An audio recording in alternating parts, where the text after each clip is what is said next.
그래서 지금까지 저희들이 살펴봤던 내용을 5장부터 이렇게 간단하게 이렇게 정리를 해드리면 5장에서 우리 그리스도께서 하나님의 그 오른손에 있는 7인으로 봉인된 그 두루마리를 취하시는 장면이 나옵니다. 그 두루마리는 이 세상에 대한 상속 증서로서 바로 하나님께서 이 땅에 대해서 갖고 계시는 그 주권적인 계획이 그 안에 담겨져 있죠. 그리고 이제 6장으로 가면 이제 그리스도께서 그 두루마리의 인을 하나씩 차례로 떼시면서 바로 그 두루마리 안에 기록된 심판이 이 땅에 하나씩 시작되는 것을 보게 됩니다. 그리고 이제 7인의 심판에 이어서 7나팔의 심판이 이어지고 우리가 지난 시간 8장을 통해서 7나팔의 심판 중에서 앞선 이 4나팔의 심판을 우리가 살펴봤습니다.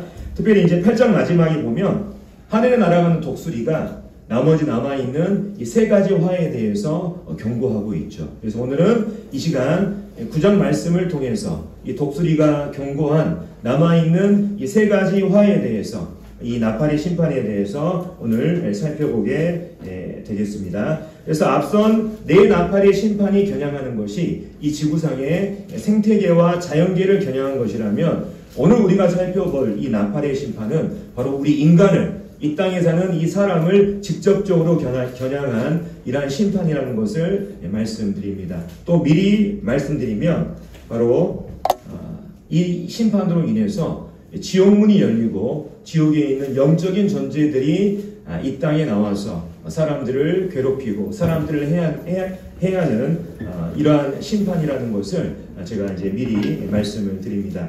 자, 그러면 이제 우리가 9장을 이제 살펴볼 텐데 한번 읽고 차례로 이렇게 교제하도록 하겠습니다. 요한계시록 9장을 우리가 펴서 읽고 교제 나누겠습니다.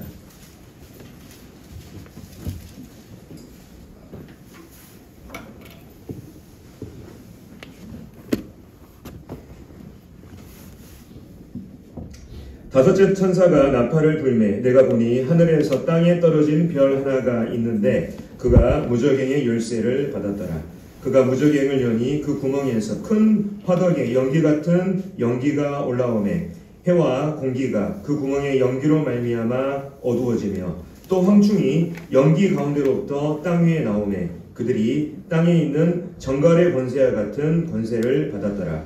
그들에게 이르시되 땅의 풀이나 푸른 것이나 각종 수목은 해하지 말고 오직 이마에 하나님의 인침을 받지 아니한 사람들만 해하라 하시더라. 그러나 그들을 죽이지는 못하게 하시고 5달 동안 괴롭게만 하게 하시는데 그 괴롭게 함은 정갈이 사람을 쏠 때의 괴롭게 함과 같더라. 그날에는 사람이 죽기를 구하여도 죽지 못하고 죽고 싶으나 죽음이 그들을 피하리로다. 황충들의 모양은 전쟁을 위하여 준비한 말들 같고 그 머리에 금 같은 관 비슷한 것을 썼으며 그 얼굴은 사람의 얼굴 같고 또 여자의 머리털 같은 머리털이 있고 그 이빨은 사자의 이빨 같으며 또 철 호심경 같은 호심경이 있고 그 날개들의 소리는 병거와 많은 말들이 전쟁터로 달려 들어가는 소리 같으며 또 정벌과 같은 꼬리와 쏘는 살이 있어 그 꼬리에는 5달 동안 사람들을 해하는 권세가 있더라. 그들에게 왕이 있으니 무저갱의 사자라. 히브리어로는 그 이름이 아바돈이요 헬라어로는 그 이름이 아볼루온이더라. 첫째 화는 지나갔으나 보라 아직도 이후에 화 둘이 이르리로다. 6째 천사가 나팔을 불매 내가 들으니 하나님 앞 금제단 네 뿔에서 한 음성이 나서 나팔 가진 6째 천사에게 말하기를 큰 강 유브라데에 결박한 4천사를 놓아주라 하매 4천사가 놓였으니 그들은 그 년 월 일시에 이르러 사람 3분의 1을 죽이기로 준비된 자들이로다. 마병대의 수는 2만만이니 내가 그들의 수를 들었노라. 이 같은 환상 가운데 그 말들과 그 위에 탄 자들을 보니 불빛과 자줏빛과 유황빛 호심경이 있고 또 말들의 머리는 사자머리 같고 그 입에서 불과 연기와 유황이 나오더라. 이 세 재앙 곧 자기들의 입에서 나오는 불과 연기와 유황으로 말미암아 사람 3분의 1이 죽임을 당하니라. 이 말들의 힘은 입과 꼬리에 있으니 꼬리는 뱀 같고 또 꼬리에 머리가 있어 이것으로 해하더라.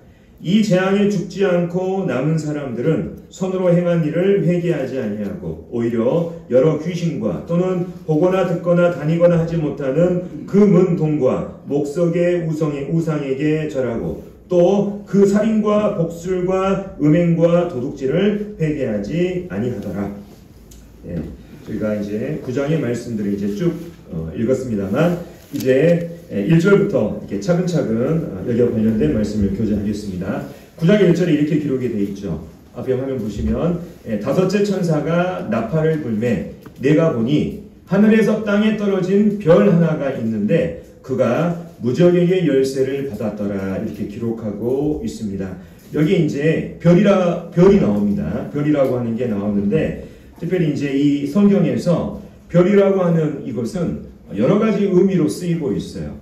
창세기 말씀에 보면 바로 우주의 광명체, 그 별을 나타낼 때 이 별이 사용되고 있고요. 뿐만 아니라 민수기 24장에 보면 이제 하늘의 별이 아니라 굉장히 중요한 인물을 이렇게 얘기할 때 이 별이라고 하는 표현을 씁니다. 그래서 야곱에게서 한 별이 나올 것이라 하는 이런 예언이 있거든요. 그리고 우리가 잘 아는 이사야 14장에 보면 바로 이 사탄을 가리킬 때 이 별이라고 하는 이 표현을 씁니다. 뿐만 아니라 욥기 38장에 보면 천사를 가리킬 때도 이 별이라고 하는 이 단어가 사용되는 것을 보게 됩니다. 그리고 우리가 앞서 살펴봤던 것처럼 요한계시록 1장에 보면 바로 이 교회의 인간 지도자들을 향해서 별이라고 하는 이런 표현을 쓰는 것을 보게 되고 마지막에 계시록 22장에 보면 예수님께서 직접 자신을 가리키면서 별이라고 하는 이 표현을 쓰는 것을 보게 됩니다.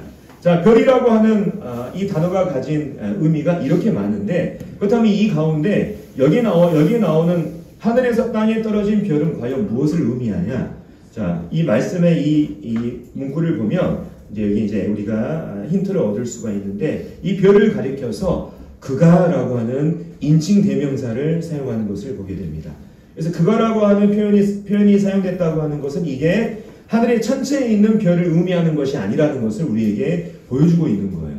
이 별은 바로 인격적인 어떤 존재를 의미하는 것입니다. 그래서 많은 주석가들이 여기 나오는 이 하늘에서 땅에 떨어진 이 별을 크게 두 가지로 이렇게 분별하고 있습니다. 먼저 첫 번째는 바로 이 무적행을 주관하는 권한을 받은 이 천사 중에서도 이 고위급 천사를 가리킨다. 예를 들면 요한계시록 20장에 보면 어떤 이제 말씀이 기록되어 있냐면 천사가 무적행의 열쇠를 가지고 내려와서 이 사탄을 결박해서 1000년 동안 무적행에 가두는 이 내용이 나오거든요. 그래서 바로 이 무적행을 주관하는 권한을 받은 이 고위급 천사라고 하는 이러한 분별이 하나 있고요. 두 번째는 여기 나오는 하늘에서 땅에 떨어진 별을 사탄으로 보는 분별이 있습니다.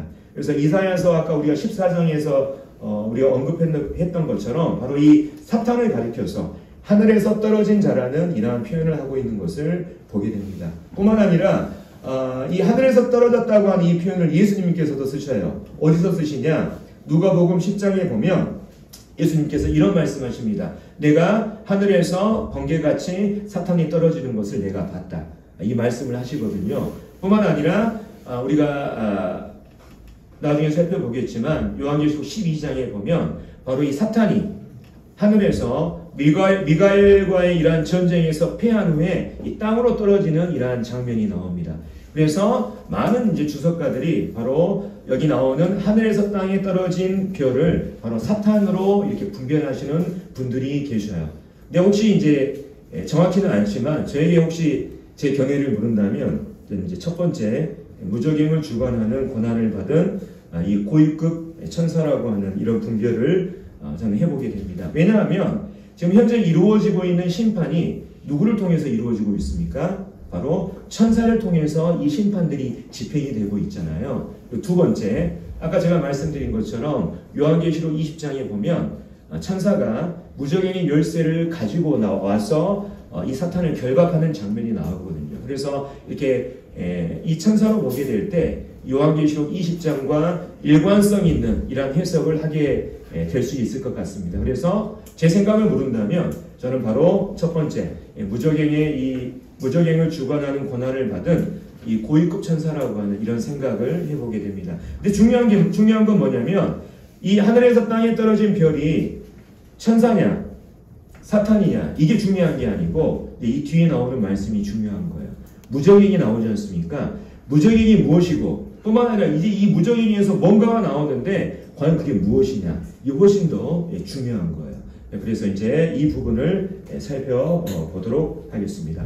자, 이 하늘에서 땅에 떨어진 이 별이 이 인격체가 이 무적행의 열쇠를 받았다고 말하고 있습니다. 여기서 이제 무적행이라고 하는 단어가 나오잖아요. 이 무적행이라고 하는 이 단어에 해당하는 헬라어가 아비소스 프레아라고 하는 단어예요. 아비소스 프레아 헬라어로. 아비소스란 말은 무슨 말이냐면 밑바닥이 없는 이런 뜻을 가지고 있습니다. 프레아는 구덩이라고 하는 뜻을 가지고 있어요. 그래서 아비소스 프레아는 밑바닥이 없는 구덩이라고 하는 이런 뜻을 가진 단어입니다. 그래서 한문으로도 무저갱, 무자가 없을 무자, 저는 뭡니까? 밑바닥 저자, 갱은 뭡니까? 구덩이 갱. 그래서 똑같이 밑바닥이 없는 구덩이라고 하는 이런 뜻을 가지고 있어요. 영어로는 bottomless pit이라고 합니다. 근데 이 무적행이 과연 어떠한 옷이냐? 우리는 복음서를 통해서 특별히 누가복음 말씀을 통해서 이 무적행에 대한 정보를 얻을 수가 있습니다. 누가복음 8장에 보면 이제 군대 귀신 들린 사람이 예수님을 만나는 장면이 나와요. 근데 그가 뭐라고 얘기하냐? 여기 나와 있는 것처럼 예수께서 네 이름이 무엇이냐 물으신즉 이르되 군대라 하니 이는 많은 귀신이 들렸습니다. 무적행으로 들어가라 하지 마시기를 강구하더니 그러니까 예수님께서 이 군대 귀신 들린 이 사람이 예수님께 간청하는 거예요.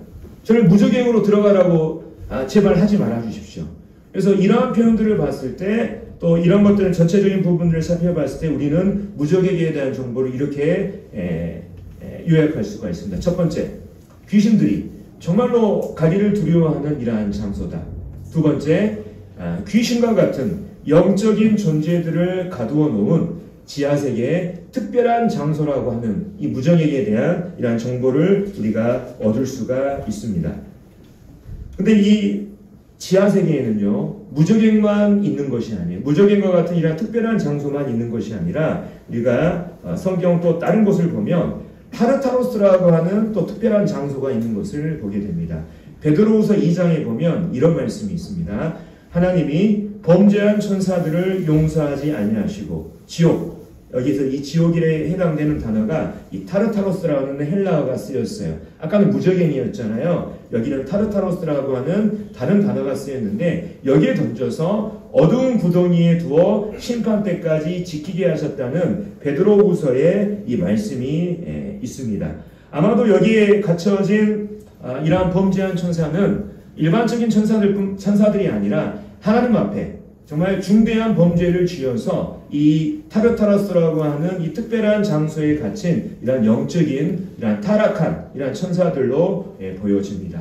그래서 아까 이 지하세계의 무적행 타르타로스라고 하는 무적행과 다른 타르타로스를 또 설명을 해드렸는데 이것만 있는 게 아니에요. 우리가 음부라고 불리는 하데스라고 하는 장소가 여기가 있습니다. 누가복음 16장에 보면 부자와 나사로 이야기 아시죠? 그래서 부자가 죽은 후에 그의 영혼이 어디로 갑니까? 바로 음부 하데스라고 하는 곳으로 가서 그러니까 고통받는 장면을 우리가 잘 알고 있잖아요. 그래서 누가복음 16장 23절에 보면 그가 음부 이 하데스에서 고통 중에 눈을 들어 멀리 아브라함과 그의 품에 있는 나사로를 보고 그래서 이러한 전체적인 말씀들을 종합해서 우리가 살펴봤을 때 이 지하세계에는 성경에서 말하는 이 지하세계는 바로 아까 제가 말씀드린 것처럼 영적인 존재들, 귀신과 같은 영적인 존재들을 가두어 놓은 이러한 아비소스, 무적행이란 장소가, 특별한 장소가 있는가 하면 또 이 지하세계에 아까 베드로후서 2장에 말씀한 것처럼 특별히 중한 범죄를 지었던 이 천사들을 가두어 놓은 타르타로스라고 하는 이러한 특별한 장소가 있고요. 뿐만 아니라 이 땅에 불신자들의 영혼들이 가서 고통받는 이 하데스, 음부라고 하는 이러한 특별한 장소들이 바로 이 지하 세계에 존재하고 있다는 것을 우리가 성경을 통해서 우리가 알게 됩니다. 근데 특별히 이제 우리가 이제 여기서 무저갱이 나오니까 무저갱에 관련된 얘기를 좀 더 말씀을 드리면, 무저갱이 여기만 나오는 게 아니에요. 나중에 계시록 11장에 보면 이 무저갱으로부터 누가 나오냐? 바로 적그리스도라고 부르는 짐승이 여기서 출현하게 된다고 성경이 말하고 있습니다. 제가 읽으면 여기 이제 두 증인이 나오는데요. 11장에 보면 두 증인들이 바로 이 적그리스도에 의해서 죽임을 당하는 장면이 나와요. 근데 여기에 보면 그들이 그 증언을 마칠 때, 여기서 말하는 그들은 두 증인을 얘기합니다. 증언을 마칠 때 무저갱으로부터 올라오는 짐승, 이게 바로 적그리스도예요. 그들과 더불어 전쟁을 일으켜 그들을 이기고 그들을 죽일 터인즉. 그러니까 장차 적그리스도라고 하는 이 영적인 존재가 무저갱으로부터 출현하게 된다고 계시록은 말씀하고 있습니다. 뿐만 아니라 20장에 보면 이 무저갱이 또 나와요. 아까 말씀드린 것처럼 천사가 와서 무저갱이 열쇠를 가지고 큰 쇠사슬을 가지고 바로 이 사탄을 결박해서 이 무저갱에 1000년 동안 가둬놓게 된다고 성경이 말하고 있거든요. 그래서 그 1000년에 가둬놓는 그 기간 동안 이 지상에는 바로 그리스도께서 통치하시는 1000년 왕국이 이렇게 진행이 되는 것이죠. 그래서 여기 나오는 이 무저갱에 대해서 우리가 이제 간단하게 살펴봤고요. 지옥 말고도, 우리가 아는 이 사람들이 가는 지옥 말고도 영적인 존재를 가두어 놓는 특별한 장소가 있다는 것, 이것을 우리가 이해하시면 좋겠습니다. 근데 이제 이 무저갱을 바로 이 천사가 열었습니다. 그래서 어떤 일이 벌어졌냐? 9장 2절 3절 제가 읽겠습니다. 그라고 나오죠. 그러면 이 하늘에서 떨어진 별이 인격체라고 하는 것을 가르쳐주고 있는 거예요. 그가 무저갱을 여니 그 구멍에서 화독의 연기 같은 연기가 올라오매 해와 공기가 그 구멍의 연기로 말미암아 어두워지며, 또 황충이 연기 가운데로부터 땅 위에 나오매 그들이 땅에 있는 정갈의 권세와 같은 권세를 받았더라. 천사가 무저갱을 열자 그 무저갱으로부터 심상치 않은 연기가 올라왔습니다. 그리고 그 연기에 의해서 해와 대기가 어두워졌죠. 그러니까 우리가 계속해서 살펴봤지만 어둠이라고 하는 이 표현은 여호와의 날과 관련된 이러한 특징적인 이러한 표현입니다. 근데 그 연기 속에서 연기 안에서 이제 황충들이 때를 지어서 이 땅 위로 올라오는 이 장면을 요한이 지금 설명을 하고 있잖아요. 여기에 나오는 이 황충은 다른 성경에서는 메뚜기라고도 이렇게 번역이 됐습니다. 특별히 이제 구약 성경의 이 메뚜기는 하나님의 심판의 대표적인 방법이었어요. 우리가 그 출애굽기 말씀에 보면 애굽의 재앙을 내릴 때 이 메뚜기의 재앙을 우리가 읽을 수가 있잖아요. 출애굽기 10장의 말씀에 보면 메뚜기가 애굽 온 땅에 이르러 그 사방에 내림에 그 피해가 심하니 이런 메뚜기는 전에도 없었고 후에도 없을 것이라. 그러니까 구약시대 이 메뚜기 때는 모든 것을 황폐하게 만들어버리는 두려움의 대상이었죠. 근데 중요한 건 뭐냐면 여기에 나와 있는 황충은 우리가 알고 있는 구약 성경에서 말하는 메뚜기와 같은 일반적인 곤충이 아니라는 거예요. 우리가 이것을 어떻게 알 수가 있습니까? 이것들이 어디서부터 나와요? 어디로부터 나옵니까? 영적인 존재들을 가두어 놓는 어디로부터 나온다고 성경이 말하고 있습니까? 무저갱에서 나온다고 말하고 있잖아요. 그렇기 때문에 이것을 우리가 일반적으로 알고 있는 이러한 세상의 메뚜기, 곤충으로 우리가 이해하면 안 되고 바로 무저갱에 갇혀있는 영적인 존재들, 바로 귀신대로 우리가 분별하는 것이 바람직한 이런 분별로 보여집니다. 이 귀신의 때, 바로 이 영적인 존재에 어떠한 권세가 있냐면 바로 그들에게 정갈의 권세와 같은 권세가 그들에게 주어졌다고 말하고 있습니다. 바로 정갈과 같은 이 치명적인 도구로 사람들을 공격해서 괴롭히는 권세가 그들에게 주어졌다고 지금 말하고 있습니다. 그래서 구약시대 하나님께서 보내신 메뚜기 떼의 타겟은 뭐예요? 이 땅에 있는 수목이에요. 이 땅에 있는 풀과 푸른 풀들이 바로 구약시대에 하나님께서 보내신 메뚜기 때의 타겟이었어요. 근데 이 환난 때, 이 다섯 번째 나팔의 심판 때 하나님께서 보내신 이 황충의 타겟은 뭐냐면 이 땅에 있는 수목들이 아니에요. 풀이 아니에요. 그들의 타겟은 뭡니까? 바로 오직 이마에 하나님의 인침을 받지 아니한 사람들입니다. 우리가 14만 4천을 우리가 배울 때 그 14만 4천의 이마에 하나님의 인이 이렇게 찍혀졌다고 얘기했잖아요. 그 하나님의 인, 하나님의 도장이 무엇을 의미한다고 얘기했습니까? 바로 하나님의 보호하심을 받는 하나님의 특별한 소유, 하나님께 속한 사람들이라는 것을 의미하는 것이라고 했잖아요. 여기에서 이마에 하나님의 인침을 받지 아니한 이 사람들은 어떤 사람들이냐? 바로 하나님의 소유가 아닌 불신자들이 바로 이 황충의 공격의 타겟이 된다고 하는 것을 우리가 이 말씀을 통해서 알 수가 있습니다. 자, 여기 보면요.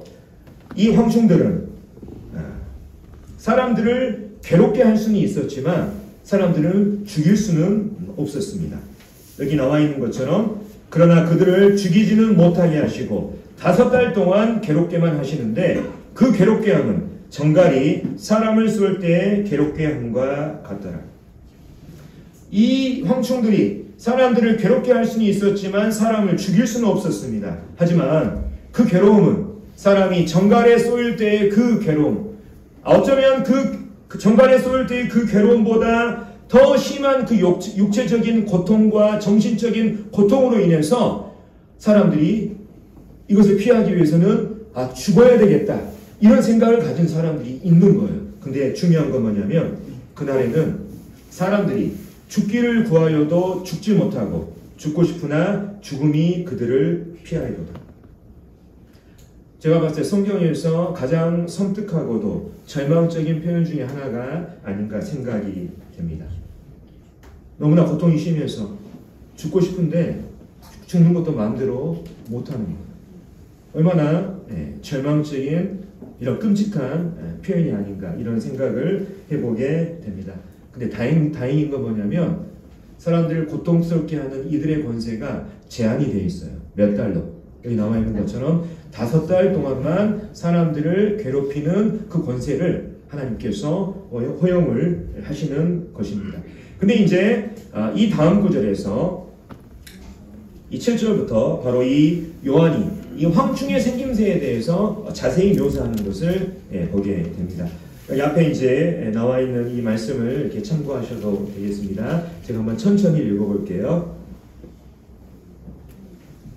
여기 보면 파란색 글씨로 같고 같으며 이런 표현이 있잖아요.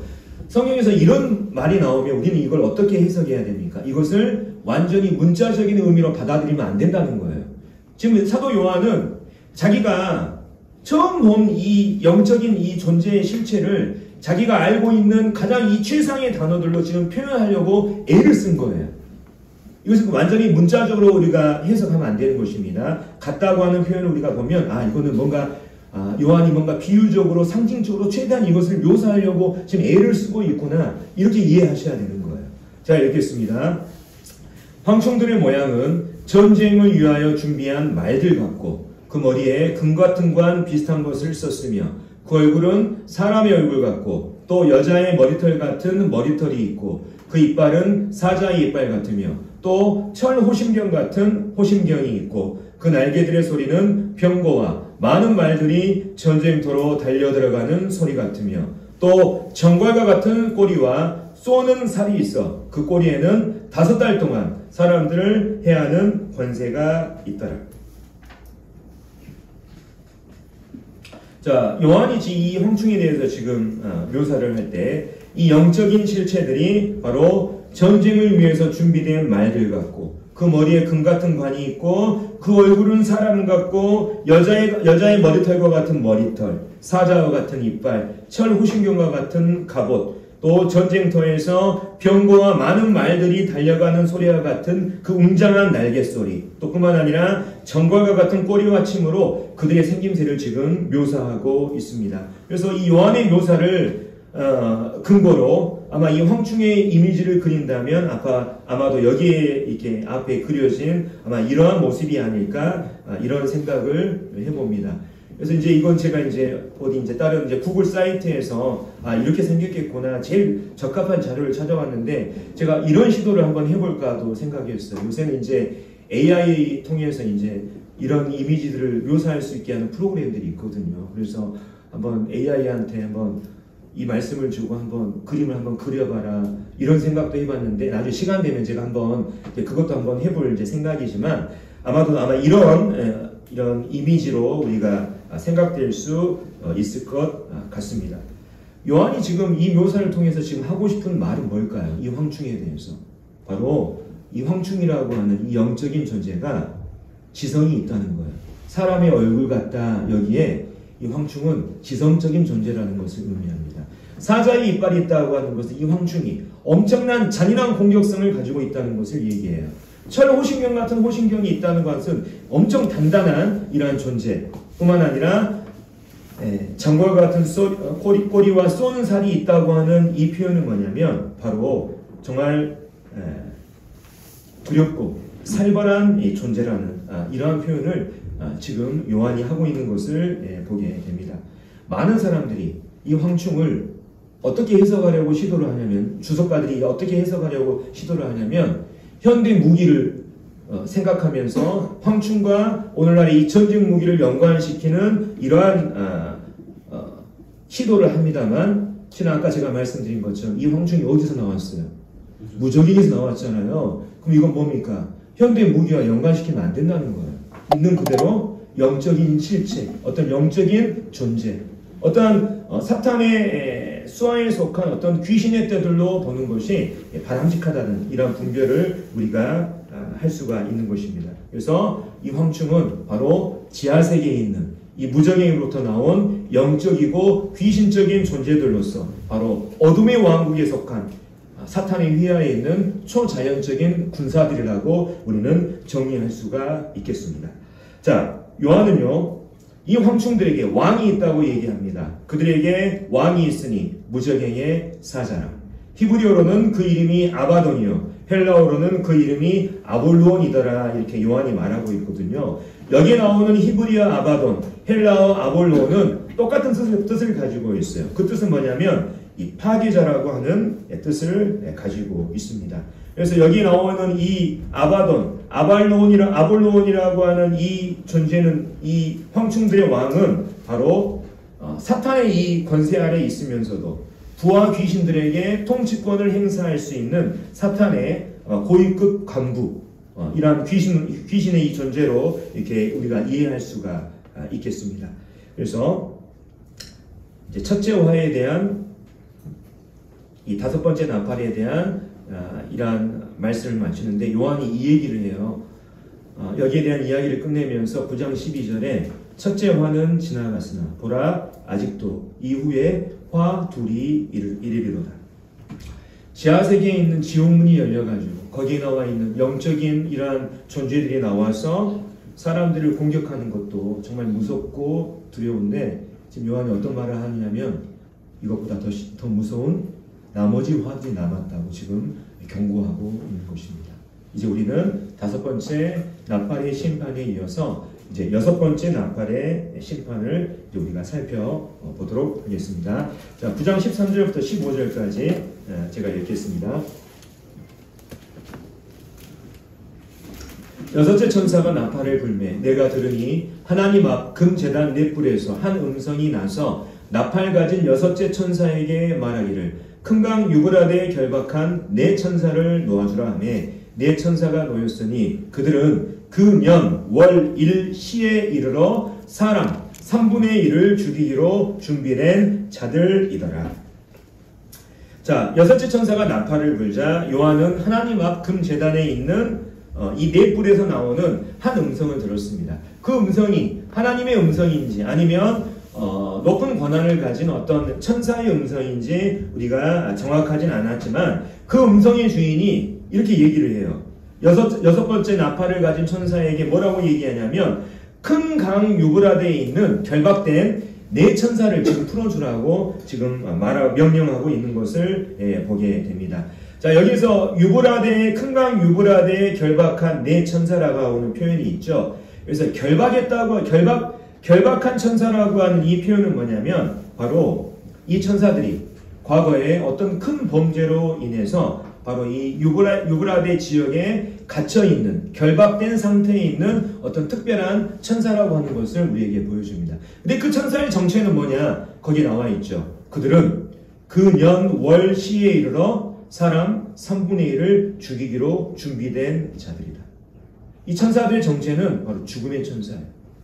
바로 하나님이 정하신 그 년 월 일 시에 인류의 3분의 1을 몰살시키기로 작정된 그 하나님의 그 신적인 심판을 집행하는 특별한 죽음의 천사라고 하는 것을 우리가 알게 됩니다.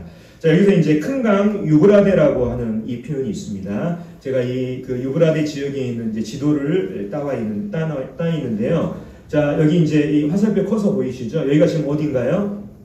이스라엘이에요, 이스라엘. 그 다음에 여기에 있는 이 아래에 있는 이 큰 강이 뭐냐면 유프라테스 강입니다. 그래서 이 유프라테스 강에서 어떤 문명이 발원이 됩니까? 바로 메소포타미아 문명이라고 하는 이 인류의 4대 문명이 발원하게 되는 거예요. 그래서 메소포타미아라고 하는 이 말의 뜻은 예전에 제가 설명했습니다만 강과 강 사이라는 뜻을 가지고 있는데 이건 이제 티그리스와 유프라테스 강 사이에 있는 이 지역, 이걸 이제 메소포타미아라고 합니다. 근데 바로 이 메소포타미아 지역에서 바로 어떤 체제가 나오냐면 바로 하나님을 대적하는 바벨론 체제가 여기서부터 시작되는 거예요. 바벨론 체제. 그리고 나중에 우리가 요한계시록 나중에 보면 이 바벨론 체제가, 음녀 바벨론 체제가 하나님께 멸망당하는 이러한 부분들을 우리가 살펴볼 수가 있는데요. 자, 이 네 천사가 바로 이 유브라테스 강에 결박이 되어 있다고 성경이 말하고 있죠. 근데 어떠한 이유로 이들이 유프라테스 강에 결박되었는지 성경 우리에게 정확히 말해주지 않습니다. 하지만 많은 건전한 주석가들이 뭐라고 얘기를 하냐면 바로 이 네 천사들은 유프라테스 강 지역에 있는 여러 나라들을 뒤에서 조정하고 통치하는 영적인 군주, 영적인 존재들이라고 하는 이런 해석을 해요.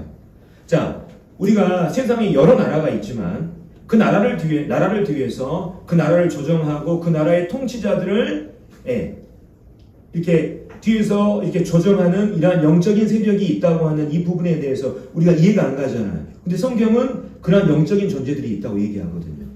특별히 나라를 보호하고 나라를 지키고 또 그 나라를 조정하는 배후의 영적인 존재들을 얘기합니다. 예를 들면 대표적인 존재가 미가엘이라고 하는 존재예요.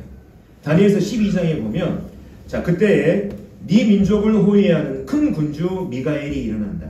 여기서 말하는 네 민족은 이스라엘을 얘기하는 거예요.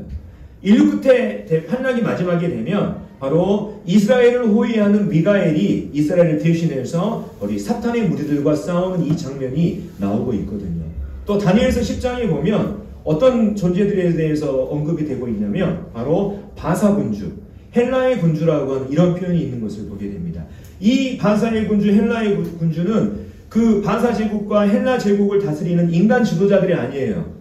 그 나라와 관련된 영적인 존재, 영적인 통치자, 공중의 권세 잡은 이러한 영적인 존재들을 가리켜서 바로 바사 군주, 이 헬라의 군주라고 하는 이런 표현을 사용하고 있는 것을 보게 됩니다. 그래서 아마도 이 유프라테스 강에 갇힌 이 네 천사는 바로 유프라테스 강 지역에 있는 그 나라들의 이 배후에 있는 악한 영적인 존재라고 하는 이러한 분별들을 많은 건전한 주석가들이 하고 있어요.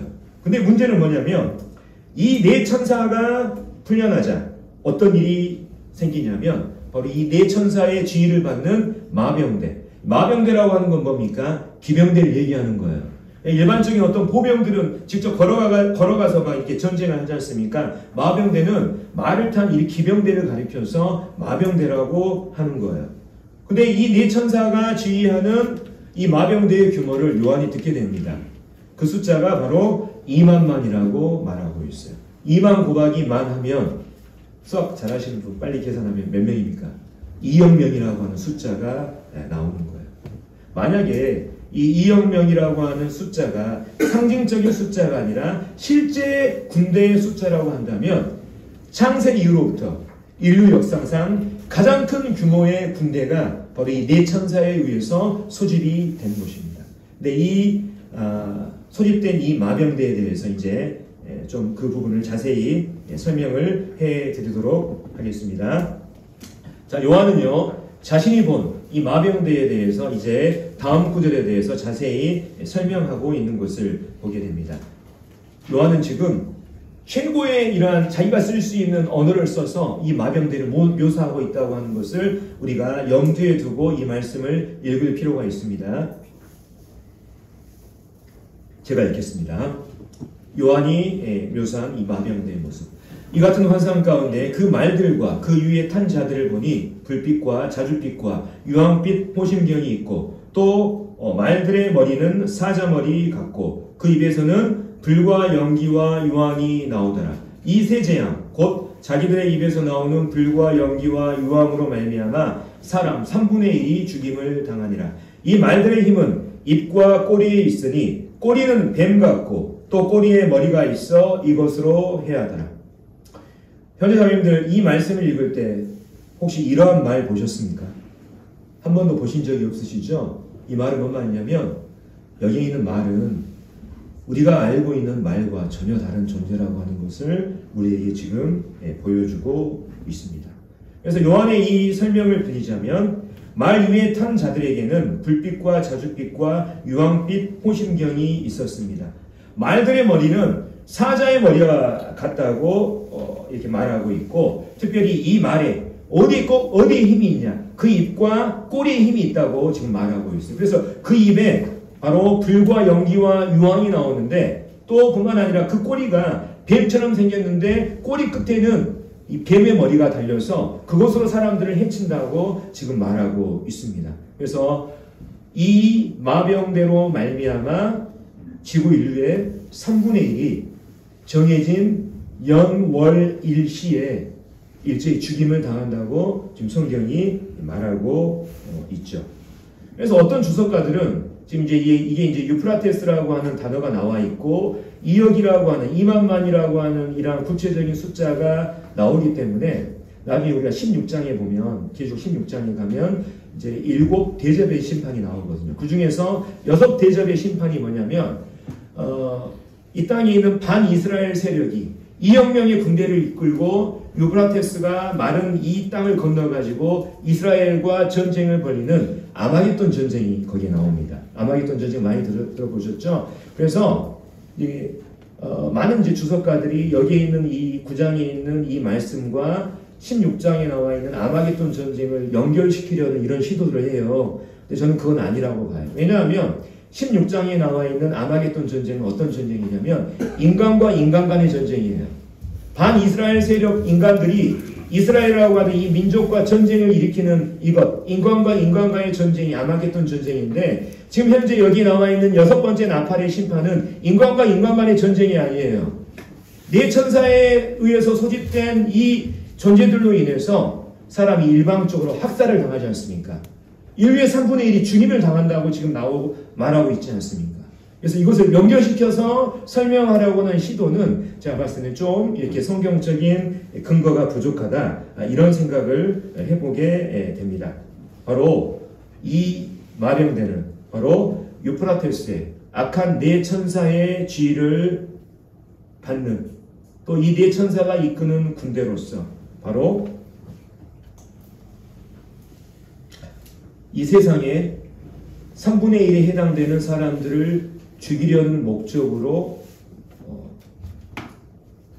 풀려난 이런 귀신의 분대로 우리가 보는 것이 전 타당하다는 이런 생각을 해보게 됩니다. 그래서 앞서 우리가 무적행에서 올라오는 황충의 때는 어떻습니까? 사람은 죽이지 못하지만 5달 동안 괴롭히는 그 권세를 받았잖아요. 근데 여기는 달라요.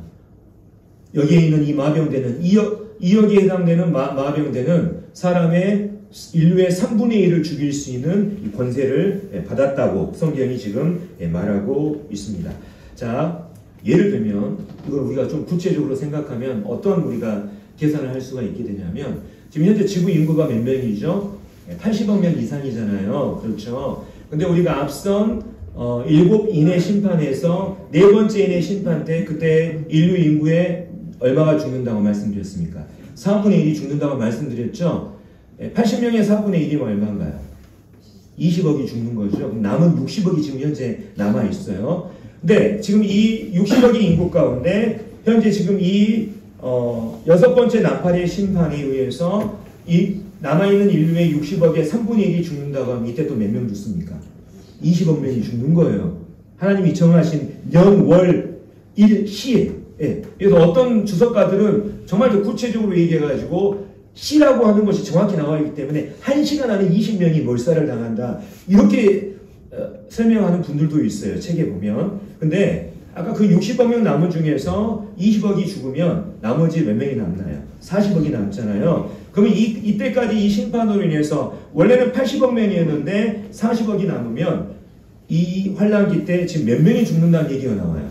인구의 절반이 죽는다고 하는 얘기가 나오는 거예요. 더 구체적으로 얘기하면 살아있는 두 사람 중에 한 사람은 반드시 죽임을 당한다고 하는 얘기가 나오는 거예요. 더 무섭게 얘기하면 지금 환란이 끝나지 않았잖아요. 아직도 7 대접의 심판이 남았지 않습니까? 그 심판 때 죽는 사람들이 얼마나 많겠습니까? 그러니까 이 환난기 때 살아남을 생각을 하면 안 되는 거예요. 그래서 아까 우리가 읽은 말씀에서 어떤 말씀이냐면 하나님께서 이 여호와의 날에 사람의 생명을 어떻습니까? 오빌의 금보다 귀하게 하겠다. 사람이 살 수 있는 확률이 그만큼 줄어들게 되는 것입니다. 네. 근데 다행스럽게도 이 심판에서, 이 재앙에서 살아남은 사람들이 있었어요. 근데 정말 이 살아남은 사람들의 이 반응을 보게 될 때 실로 어이가 없습니다. 자, 읽겠습니다. 이 재앙에 죽지 않고 남은 사람들은 손으로 행한 일을 회개하지 아니하고 오히려 여러 귀신과 또는 보거나 듣거나 다니거나 하지 못하는 금은 동과 목석의 우상에게 절하고 또 그 살인과 복술과 음행과 도둑질을 회개하지 아니하더라. 하나님께서 내린 재앙을 보게 될 때 사람들이 마음이 무너져 내려야 되잖아요. 그렇지 않습니까? 정말 두려운 마음을 가지고 하나님께로 돌이켜야 되는데 오히려 하나님을 더 완악하게 대적하고 있는 것을 보게 됩니다. 지금 이 나팔의 심판이 이루어지는 동안에도 14만 4천은 지금 활동하고 있죠. 14만 4천의 유대인들과 또 구원받은 셀 수 없는 이방인들이 온 세계에 다니면서 이 왕국의 복음을 전하고 있을 것입니다. 그들이 복음을 들었습니다. 또 그들의 눈앞에서 펼쳐지는 이 엄청난 재앙들을 그들이 경험하고 목격했어요. 하지만 오히려 그들은 복음을 받아들이고 하나님께로 돌아가는 것이 아니라 오히려 사탄의 편에 서서 귀신과 우상을 숭배하고 여기 나와 있는 것처럼 살인과 복술과 음행과 도둑질. 그러니까 얼마나 많은 사람들이 죽게 되면 나라마다 치안들이 무너지게 되잖아요. 근데 이런 일들이 흉흉하게 일어나는 거예요.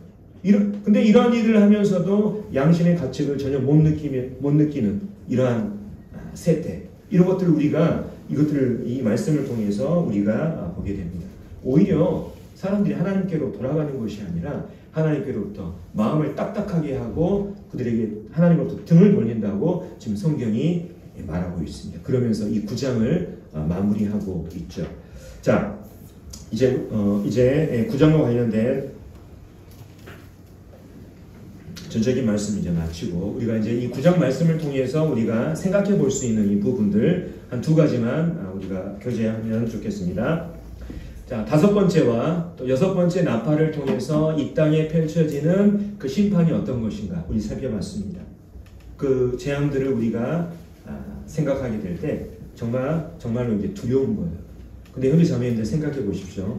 이 재앙들을 우리들이 형제 자매님들이 직접 겪는다고 한번 생각을 해 보십시오. 얼마나 끔찍하고 두렵겠습니까?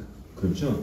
근데 교회는 제가 누누이 이 요한계시록 강의를 통해서 제가 말씀드립니다만 교회는 결코 이 재앙 가운데 들어가지 않는다고 제가 누누이 말씀을 드렸습니다. 오늘은 이제 우리가 왜 이 재앙 가운데 들어가지 않냐 또 다른 근거 구절을 제가 여러분들께 말씀을 드리겠습니다.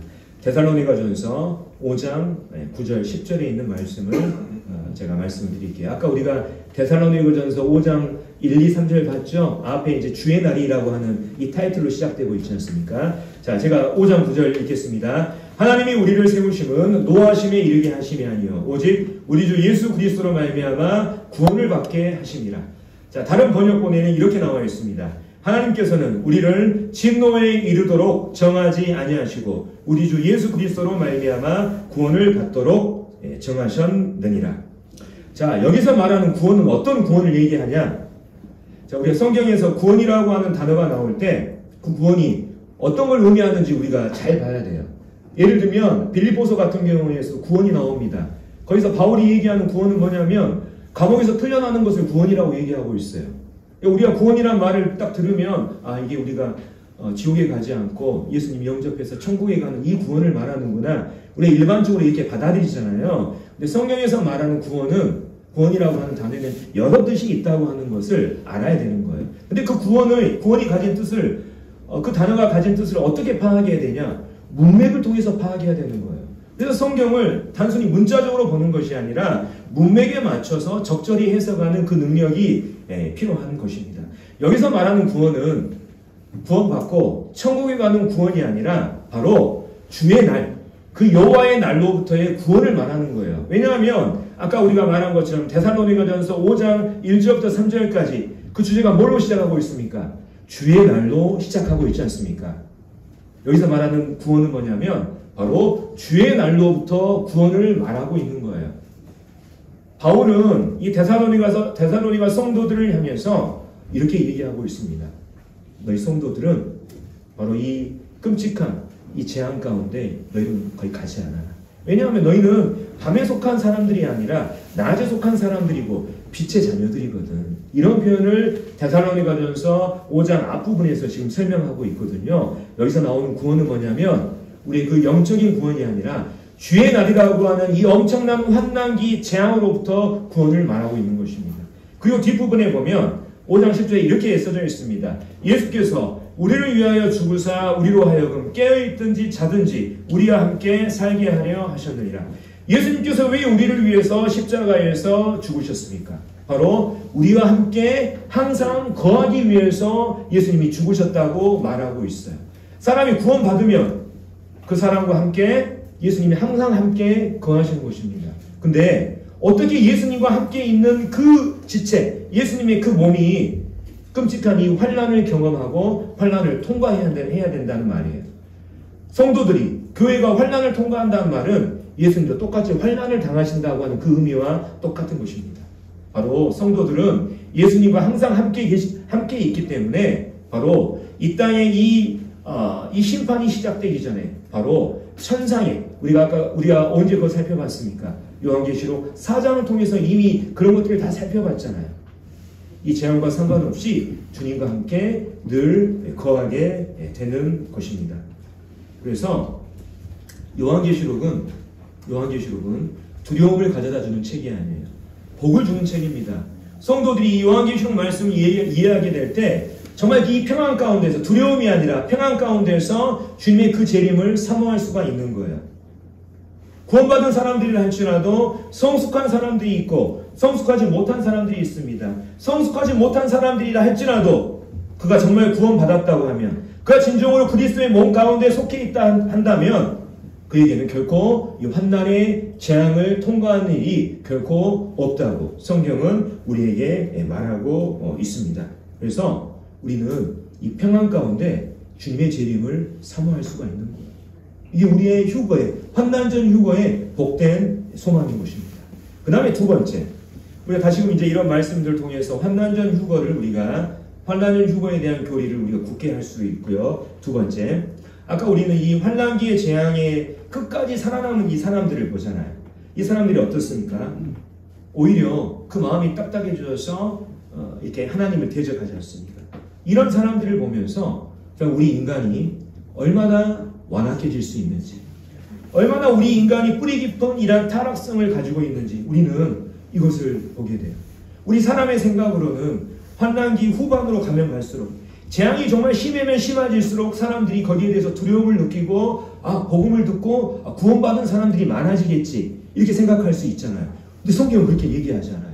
오히려 사람들이 마음의 문을 더 닫고 복음에 대해서 문을 닫고 오히려 우상 숭배와 자기들의 그 어떤 그런 양심에도 전혀 가책을 못 느끼는 이러한 상태까지 이르게 된다고 성경은 말하고 있습니다. 그 하나님을 대적하는 이 사람들을 보면서 저는 이 말씀이 생각났어요. 노아의 때. 예수님께서 이런 말씀을 하신 적이 있습니다. 노아의 때와 같이 인자의 임함도 그러하리라. 홍수전에 노아가 방주에 들어가던 날까지 사람들이 먹고 마시고 장가들고 시집가고 있으면서 홍수가 나서 그들을 다 멸하기까지 깨닫지 못하였으니 인자의 임함도 이와 같으리라. 노아가 방주를 120년간 만들고 사람들에게 전했습니다. 근데 구원받은 사람 몇 명이었습니까? 보자. 노아의 가족 8명이었잖아요. 노아의 때와 같이 인자의 임함도 그러하리라. 재앙이 심해지면 사람들이 하나님 이렇게 시인하고 영접할 것 같죠? 저는 그렇지 않는다는 거예요. 오히려 이 노아의 때와 같이 구원받는 일이 더 어려워진다고 성경은 말하고 있습니다. 이게 지금 성경이 말하고 있는 거예요. 어떤 사람들은 우리가 환난기 때도 구원받을 수 있다 이렇게 얘기하니까 이제 이게 사실입니다. 그 환난기 때 구원받은 사람들이 있잖아요. 그러면 내가 나중에 이제 좀 살다가 환난 때 가면 이제 구원받으면 되겠네, 다 알고 있으니까 이런 생각할 수가 있어요. 근데 성경은 뭐라고 얘기합니까? 그 재앙이 심해지면 심해질수록 구원받기가 더 어려워진다고 성경은 말하고 있습니다. 성경 그렇게 말하고 있어요. 그러니까 우리가 환난기가 아니라 지금 현재 이 교회 시대에, 은혜의 시대에 복음을 깨닫고 구원받은 이것이 얼마나 우리에게 큰 축복인가를 우리가 알아야 되는 거예요. 이 교회 시대에 우리가 하나님의 이 부름을 받고 구원받는 것이 보통 일이 아닌 거예요. 우리가 하나님께 감사할 이유가 있는 것입니다. 두 번째, 우리는 이 환난부의 이 후반부로 갈수록 재앙이 심해지면 심해질수록 오히려 사람들이 하나님을 대적하는 이것을 보게 될 때 우리는 어떤 생각을 해야 됩니까? 그때가 아니라 지금 당장 전도해야 되는 거예요. 지금 당장 전도하고 복음을 전해야 될 필요성을 우리는 지금 이 말씀에서 찾게 되는 것입니다. 혹시 우리 가족과 지인 중에서 아직 구원받지 못한 사람들이 있다면, 혹 구원받았다 할지라도 그 구원이 불확실한 사람들에게 우리 어떻게 해야 될까요? 바로 이러한 경고의 메시지를 그들에게 전하고 그들에게 복음을 전해야 하지 않겠습니까? 우리가 환난기 때 있게 될 이러한 일들을 생각하게 될 때 우리가 지금 현재 지금 당장 전도를 해야 되고 복음을 전해야 될 확실한 이유를 우리가 찾게 되는 거예요. 그래서 9장 말씀을 통해서 우리가 얻을 수 있는 이러한 교훈들 이제 잠깐 우리가 살펴봤고, 다음 시간에는 10장을 한번 살펴보겠습니다. 10장은 이제 7번째 나팔이 울리기 전에 이제 시작되는 어떤 삽입 구절과 같은 거거든요. 그래서 이 부분도 충분히 읽고 또 시간 되시는 분들은 공부하고 오셨으면 좋겠습니다. 이상을 마치겠습니다.